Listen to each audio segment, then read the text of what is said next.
सुप्रभात। भगवान की आराधना, यह हमारी आज की आध्यात्मिक चर्चा का विषय। भगवान की आराधना,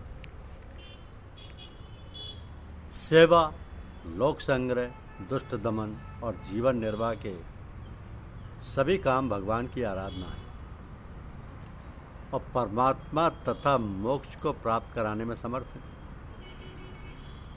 किंतु ये तभी हो सकता है जब सारे कार्यों को निष्काम अर्थात निस्वार्थ भाव से अपना कर्तव्य समझकर दूसरों की भलाई के लिए किया जाए और उनके फलस्वरूप जो कुछ मिले उससे भी प्राणी मात्र में रहने वाले भगवान की सेवा में लगा दिया जाए। ऐसा करके परमेश्वर से पूर्ण नित्य और चिरस्थायी योग स्थापित किया जा सकता है, जिसमें पूजा और सेवा दोनों का संतुलित मिश्रण होना आवश्यक है। गीता में ऐसे योग पर जोर दिया गया है, मुझे सदा याद करता रहे और युद्ध भी कर। माम नुस्मर युद्धच्चय। और रथ में बैठे हुए उद्योगशील अर्जुन तथा श्री कृष्ण ने यही योग दर्शाया है। मनुष्य मात्र के लिए यही योग सुलभ और सर्वश्रेष्ठ है।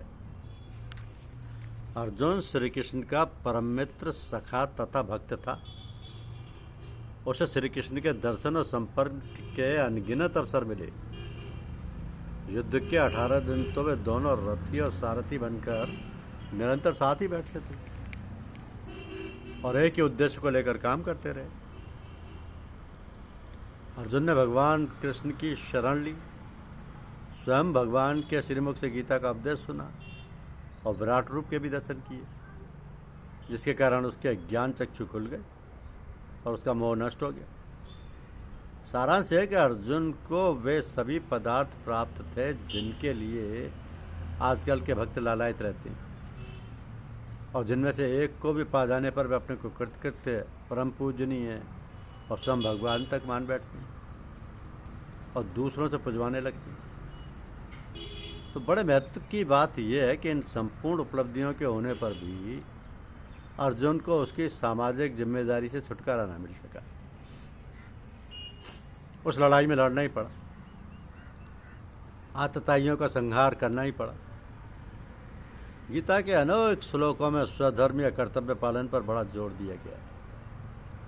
लोक संग्रह अथवा समाज कल्याण के सभी काम मुक्ति और भक्ति के दिलाने देने वाले होते हैं, किंतु योग्यता, रुचि और परिस्थिति के अनुसार सबका स्वधर्म अलग अलग होता है।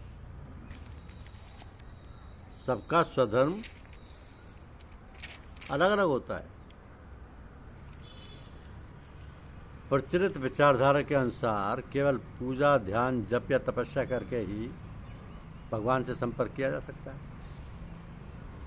किंतु कुरुक्षेत्र के मैदान में श्री कृष्ण और अर्जुन का परस्पर मिलन तथा सहयोग ये प्रमाणित करता है कि परमात्मा से एकत्व अथवा योग सभी स्थानों पर और सभी कर्मों द्वारा स्थापित किया जा सकता है। दूसरों की या समाज की भलाई के सभी काम यज्ञ की परिभाषा में आते हैं। गीता में श्री कृष्ण भगवान ने आश्वासन दिया कि वे स्वयं ऐसे सभी कार्यों में बल्कि उनके प्रत्येक अंश में विद्यमान हैं। वे ही ऐसे सब कामों के भोक्ता हैं। सच पूछिए तो वे ही उन सब का लाभ उठाने वाले। पर श्री कृष्ण मनुष्य के किए हुए अच्छे कामों के मूक दृष्टा और भोक्ता ही नहीं, अपितु वे उनमें सक्रिय रूप से भाग भी लेते हैं, उन्हें पूरा करते हैं और उनका फल देते हैं। तो गीता द्वारा प्रमाणित नित्य योग या सतत योग को सिद्ध करने के लिए आवश्यक है कि मनुष्य हर समय ईश्वर से संपर्क बनाए रखे। ये तभी हो सकता है जब वो अपने सभी काम भगवान की आराधना या सेवा समझकर भगवान की प्रसन्नता के लिए करे, ना कि अपने निजी लाभ या स्वार्थ के लिए।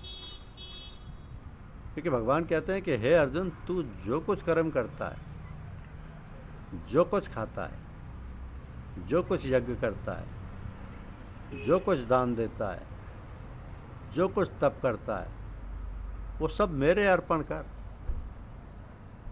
कुरुक्षेत्र में श्री कृष्ण अर्जुन के लिए हुए रथ समस्त मानव जाति से पुकार कर कह रहा है कि संसार की सेवा या संसार के काम में लगा हुआ मनुष्य भगवान के साम्राज्य का ही सेवक है। भगवान सदा उसके साथ रहते हैं और उसकी रखवाली करते हैं। संसार कर्म क्षेत्र या कर्तव्य क्षेत्र भी है। प्रत्येक मनुष्य को भगवान ने कुछ बुद्धि और शक्ति दी है और कुछ काम सौंपे हैं। तो जीवन को चलाने तथा समाज और राष्ट्र की व्यवस्था को बनाए रखने के लिए मनुष्य की उन्नति के लिए सबको अपने अपने कर्तव्य का पालन करना चाहिए। सबको अपने अपने कर्तव्य का पालन करना चाहिए। गीता भक्त ज्ञानियों, ध्यानियों और योगियों को कर्तव्य कर्म से किसी प्रकार की छूट नहीं देती, बल्कि साधक और साधु यदि अपने को तनिक भी श्रेष्ठ मानते हैं तो उन्हें यह अच्छी तरह समझ लेना चाहिए कि उनकी जिम्मेदारी जनसाधारण की अपेक्षा कम नहीं वरन अधिक है।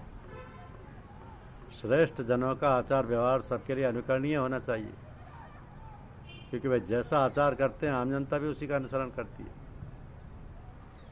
वो जो कुछ भी प्रमाण देते हैं दूसरे लोग भी उसी के अनुसार व्यवहार करते हैं।